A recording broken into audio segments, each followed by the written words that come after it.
Today we have news that came out of CES just about a week ago, and this is of an electric motorcycle called the Davinci DC100. Yeah, it's pretty exciting. This is a bike that has been around for a little while. The company Davinci has been around since 2013.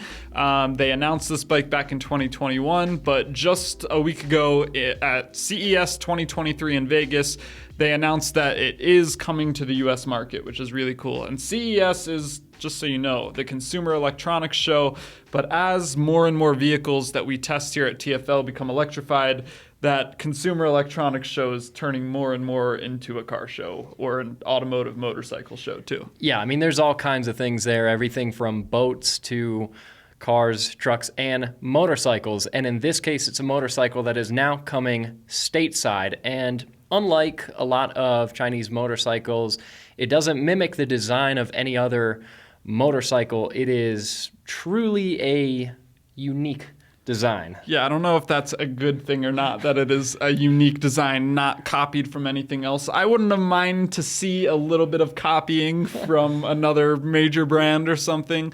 But yeah, before we get into the specs and all the features this thing has, we got to talk about the design. It is crazy.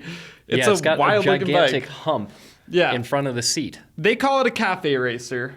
I don't really I'm not sure I agree with that. I don't agree with that. It does have round headlights. It does have round headlights That's the only cafe racer thing about it. Yeah, but it's in like a diagonal, modern, futuristic robot sort of way. Yeah, Alex thinks it looks like a snowmobile, which honestly is valid. Yeah, I think it totally looks like a snowmobile. They all have those giant, plastic round bodywork, and then just it all narrows down to a little seat in the back.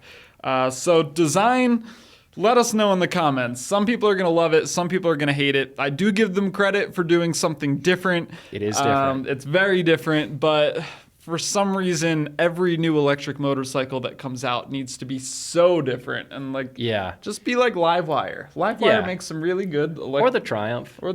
Yeah.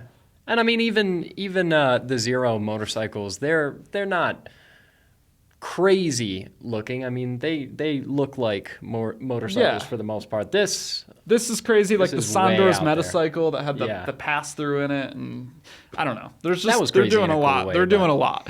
Anyway, Davinci calls this a two-wheeled robot instead of a motorcycle. So cafe racer and a two-wheeled robot, and you'll see why they call it a two-wheeled robot when we get down to some of the features. But before we get to the features, let's talk about the specs. Yeah, it's actually got a lot of good specs. So 17.7 kilowatt hour battery, so a little bit bigger than what you get in a lot of the Zero motorcycles. So it's a decent sized battery.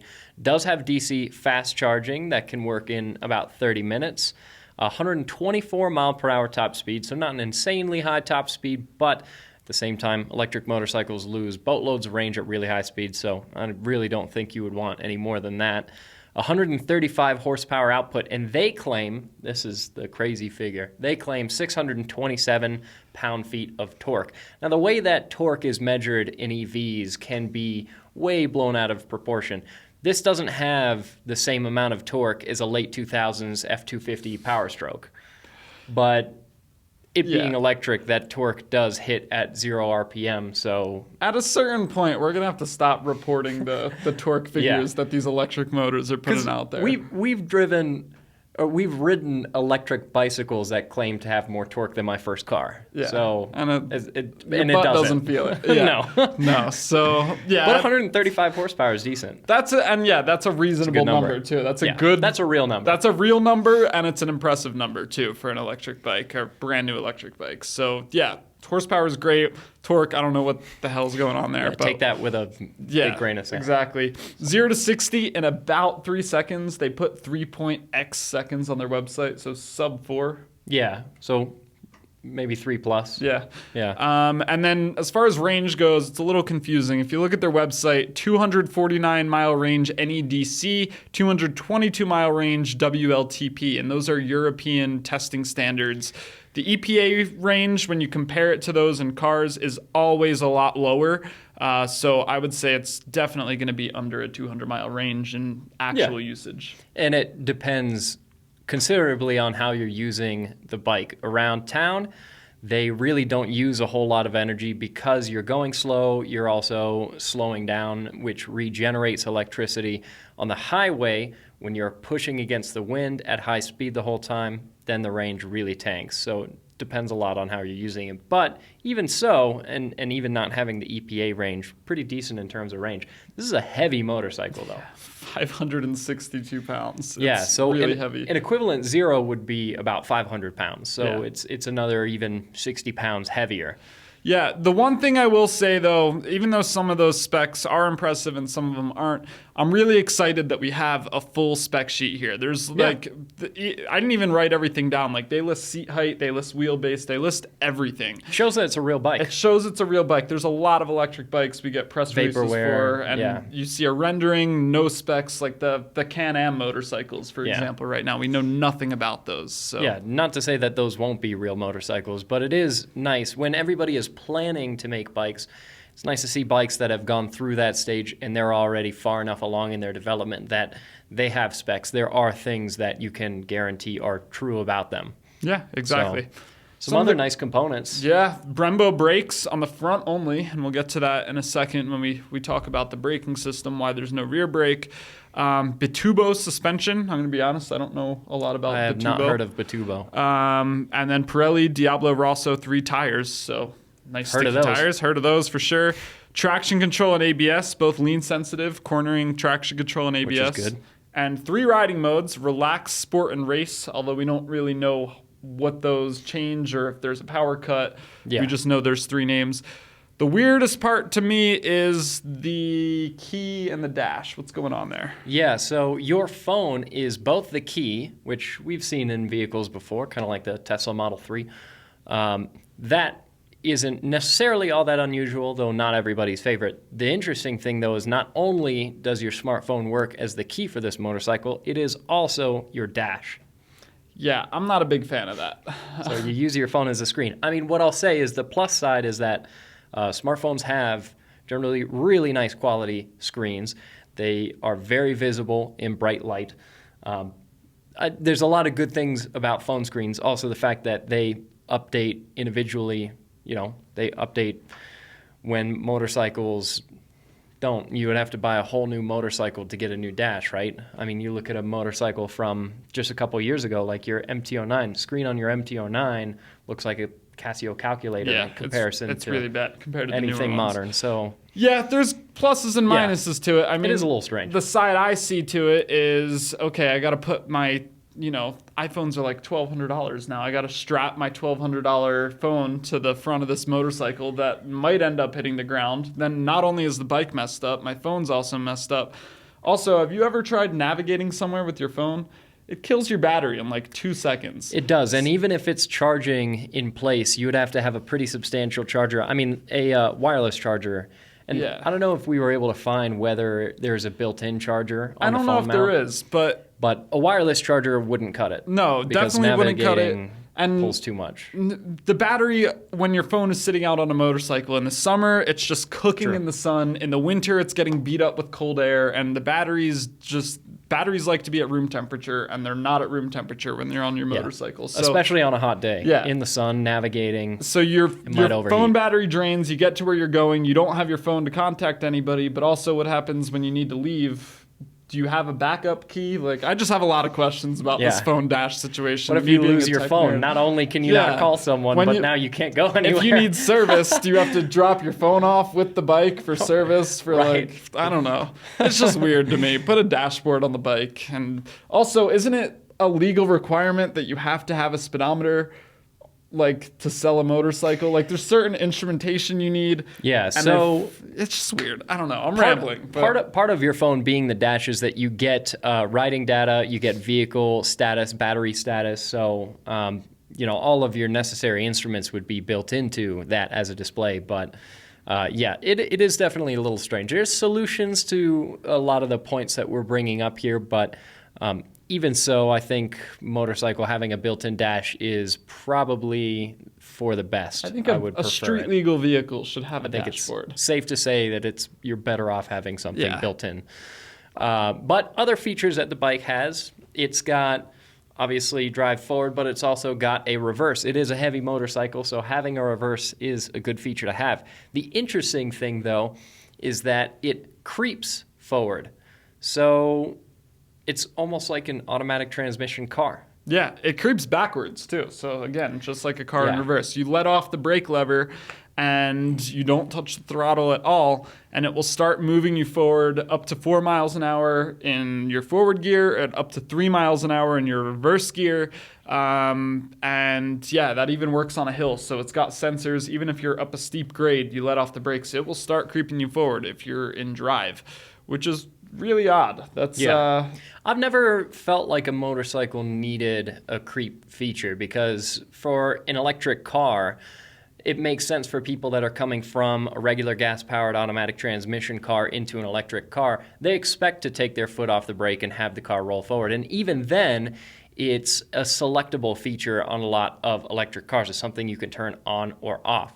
But motorcycles are almost always manual.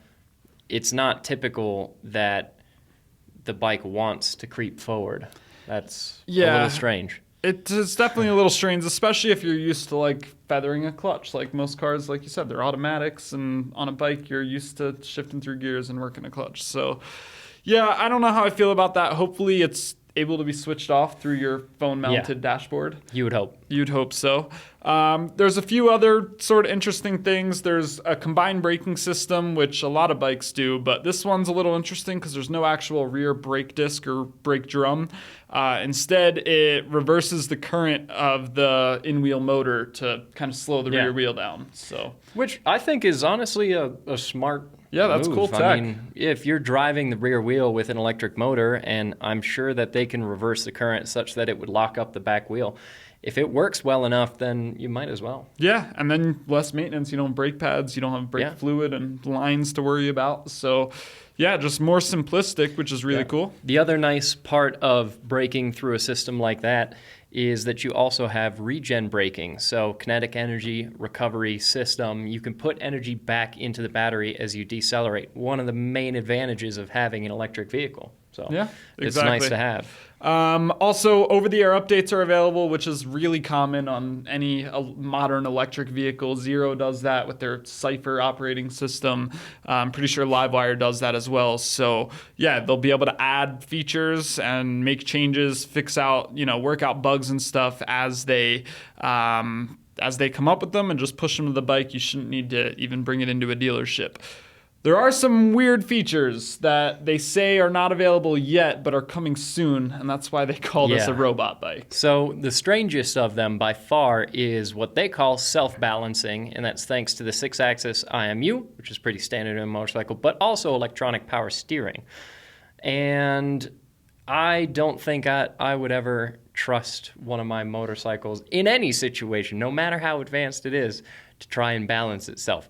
I mean, we'll have to wait and see when they say self-balancing, just how self-balancing do they mean. I'm stoked on this. I think this is a really cool feature. There's scary. There's some three-wheeled scooters in Europe that'll self-balance. When the Nikon came out... It's one thing when you have 3 wheels.